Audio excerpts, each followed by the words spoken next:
Welcome back to Unlimited Recaps. Today we'll be diving into a horror drama film from 2011 titled Megan is Missing. The movie starts with two best friends, Megan Stewart and her friend Harmon, who are about to go to high school, making them quite excited. Megan and Harmon have been close friends since childhood and share everything with each other. While Harmon is a simple girl, Megan has a penchant for drugs and parties. Later, Megan video chats with a high school friend who is in a relationship with a much older guy. During the conversation, Megan's mom scolds her, leading to a confrontation between them, revealing that their relationship is not great. After this, when Megan talks to the guy again, he teaches her how to use a code, and she becomes anxious when she sees a truck approaching. As Harmon gets ready for school, her parents express their concerns, urging her to be careful as they prepare to leave the house. Meanwhile, on the other side of town, Megan is on the phone with a guy, sharing laughter with her friends. The guy informs them about a party he's hosting that weekend and excitedly invites them all to come. Megan, eager for a fun night out, asks if her friend Amy can join as well. However, the guy hesitates, mentioning they already have one girl in their group, which means Amy can't be brought along. After some back and forth, he eventually relents and agrees to let Amy come along, promising a good time. The next day, Megan, Amy, and their friends arrive at the party, which is already buzzing with energy. They indulge in drinks, laughter, and dancing, letting loose in a way they haven't before. However, the atmosphere takes a dark turn when a guy begins to inappropriately touch Amy. Despite her firm warnings for him to stay away, he escalates the situation by slapping her, which leaves Amy in tears. Feeling distraught, Amy seeks out Megan to share what just happened. But when she finds her friend, she discovers Megan is absorbed in the festivities, laughing and dancing with the girl who invited them. This sight only deepens Amy's disappointment and sense of isolation. Overwhelmed, she decides to leave the party, feeling unwell and disheartened by the experience. Later, in a video chat with Megan, Amy opens up about the incident, confessing that she feels like she messed everything up at the party. In response, Megan shares her own experiences, revealing that she has been attending parties like this since she was just 10 years old, highlighting the stark differences in their upbringings. The conversation shifts to a more personal note as it transitions to January 10th, 2017, Megan's birthday. She shares with Amy that her best friend will be there, but as the conversation continues, a darker truth emerges. Megan confides in Amy about her traumatic past, revealing that her stepfather had abused her for 3 years. She explains that when her stepfather was finally imprisoned, her mother blamed her for what had happened, leading to a strained and painful relationship between them that still affects her deeply. The next time we see Megan, she's on a dating site, talking to a guy named Joe, who shows her a picture and explains he can't video chat because his webcam is broken. We notice that Joe's voice sounds quite different, and his profile picture doesn't match. This suggests Joe is lying to Megan. Joe invites her to a party, and Megan happily agrees.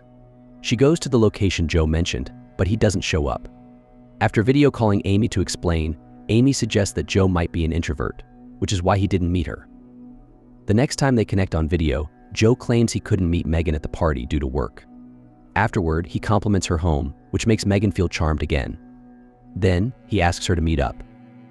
She shares this with Amy, who is worried about her talking to Joe, but Megan continues to engage with him. After some time, Joe asks to meet at a specific location, and Megan excitedly goes, but she disappears. The following day, Amy is filled with anxiety as she calls all their friends, desperately trying to locate Megan. However, no one seems to have any information about her whereabouts. Growing increasingly worried, she decides to reach out to Joe, hoping he might know something. When she calls him, he lies, claiming that Megan never came to meet him. As the day progresses, the news of Megan's mysterious disappearance spreads like wildfire across the city, with every news channel covering the story.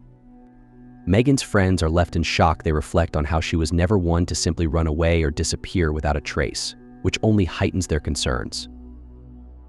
As the investigation unfolds, a note is discovered in Megan's home, but upon closer examination, it becomes clear that it wasn't written by her.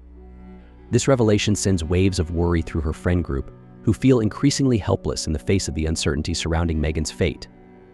The following day, police release footage from a nearby camera that captures a mature man leading Megan away, though his face remains obscured. Amy's heart races when she realizes this man is the same one Megan had been chatting with online. In a panic, she calls Joe again, asking if the person in the footage resembles him, but he vehemently denies any connection. Amy's gut tells her otherwise, and a seed of suspicion begins to grow within her. After several tense attempts to get answers from Joe, he finally snaps, shouting that he has done something unimaginable to Megan. The following day brings more distressing news as the police inform Amy that they have found evidence confirming Megan's abduction. They reveal that she had arranged to meet Joe online before her disappearance, which leads them to take swift action. The investigation takes a dark turn as Megan's friends, particularly Amy, find themselves unfairly blamed for what has happened, creating a rift in their once close circle. In a moment of deep despair, Amy visits a desolate area that holds memories of her childhood with Megan. She pulls out her camera and begins recording a heartfelt message, reminiscing about the times they played together in that very spot. As she speaks, she stumbles upon a teddy bear hidden among the bushes, a familiar sight that brings a flood of memories. The bear, which she recalls throwing away when she was 5, symbolizes a part of her past. Amy confesses that she used to return to this spot whenever she felt sad, clinging to the comfort of those childhood memories. Suddenly, as she navigates the dimly lit streets, Amy catches sight of a shadowy figure lurking ominously behind her. A chilling sensation washing over her like a cold wave as a gut-wrenching fear grips her heart.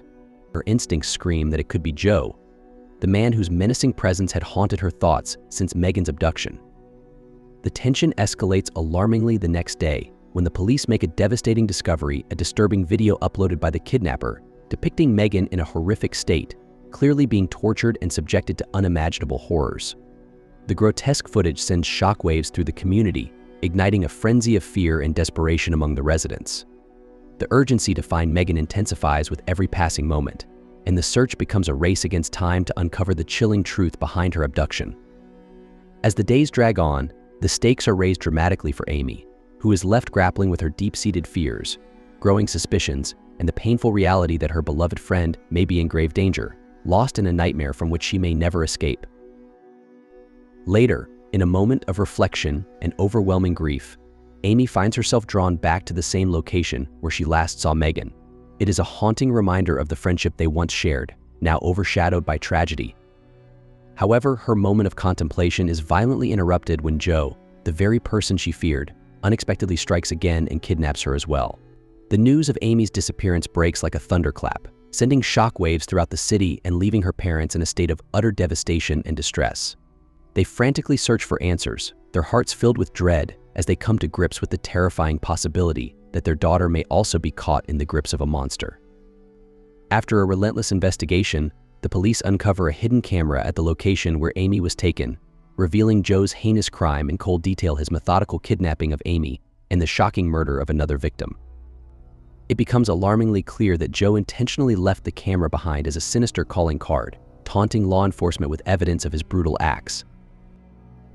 As the next part of the movie unfolds, it reveals the horrific reality of what the kidnapper did to Amy. Trapped in a nightmarish scenario, he chains her like an animal, subjecting her to relentless torment and degradation. He feeds her scraps like a beast, stripping away her humanity piece by piece. In a particularly gruesome display of cruelty, he brings Megan's decomposed body in front of her, a sight so horrifying that it shatters whatever hope Amy had left. Desperate and terrified, Amy begs for her life, but Joe's sadistic intentions are clear as he forces her into a pit, burying her alive, drowning out her cries for mercy.